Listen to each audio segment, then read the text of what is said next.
Ladies and gentlemen, it is my personal duty as the President of the Association of Chiefs of Police Sri Lanka to extend a warm welcome to you to this seminar organized by our association on the theme of the interim report of the Steering Committee of the Constitutional Assembly. Our association, whose members are those officers who retired from the service holding the rank of DIG and above, and at present our membership exceeds 50 in number, and our inaugural president was Dr. Frank De Silva, who is present here today as a speaker and who would deliberate in his speech on the impact of the police service of devolution of powers to the provincial councils. Dr. Kingsley Wickramasuriya, who retired as a senior DIG too, is a past president of our association and is present today as a member of the panel.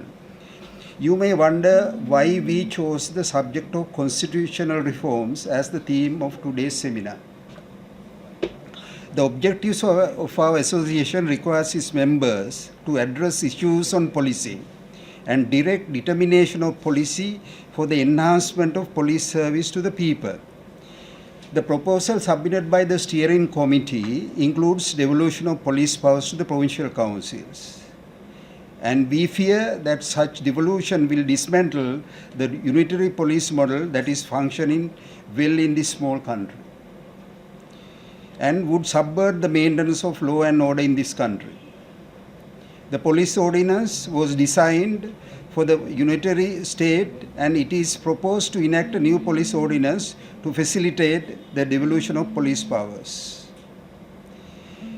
It is proposed to have 9 IGPs for the 9 provinces, and the Inspector General of Police will have only the metropolitan area as his sole preserve.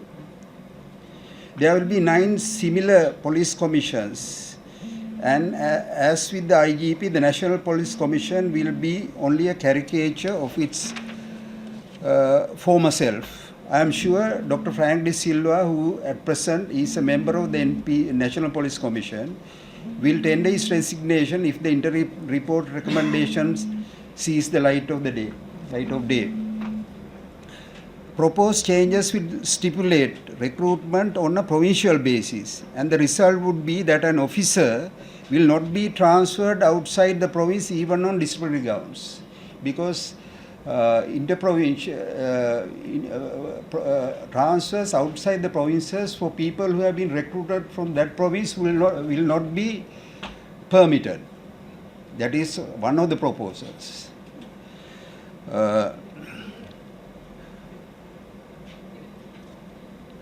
When the chief ministers decide who the IGP of the province should be, the IGP and his rank and file would be putty in the hands of politicians. They will be minions and lapdogs of politicians who will not serve the public but act according to the whims and fancies of politicians in power.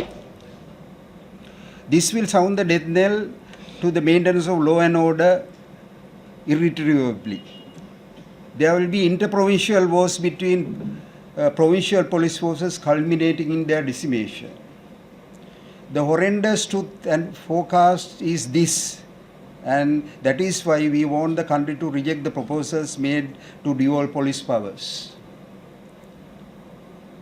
In the past, no president of this country, including His Excellency Jaya Jayawardena, Chandrika Bandaranaike Kumaratunga, D.B. Wijetunga and Mahinda Rajapaksa had the good sense and the sagacity to abstain from implementing police powers granted under the 13th Amendment. And I am sure that His Excellency President Sirisena too will follow the illustrious precedent established by his predecessors. His Excellency the President, in a circular issued to all police officers on the eve of the 2015 presidential elections as the common candidate, assured and guaranteed that an independent police service will be established and the police service will be insulated from political interference. Placing chief ministers at the helm of the provincial police services would fly in the face of this undertaking given by His Excellency.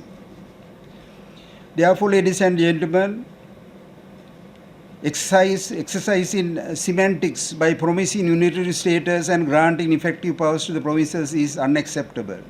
This will lead to the disintegration of the country and interracial conflicts and separatism, to which a complete halt was called by our historic armed forces led by intrepid and courageous officers of the caliber of General Ratnayaka, who is gracing this occasion today, and who will, I am sure, will deal with the pressure brought on the government by separatists to vacate army camps in the north and the east and diminish the presence of the armed services excuse me, in those so-called traditional homelands named in the 13th Amendment. President's Counsel Mrs. Manohar De Silva and Prashant D. Alvis will delve on the legal implications of its proposals.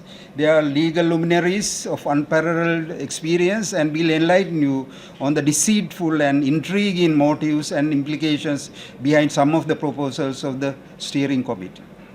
Mr. Dahanayaka, Vice President of the OPA, is a senior attorney at law, represent the Bar Association of Sri Lanka, and Mr.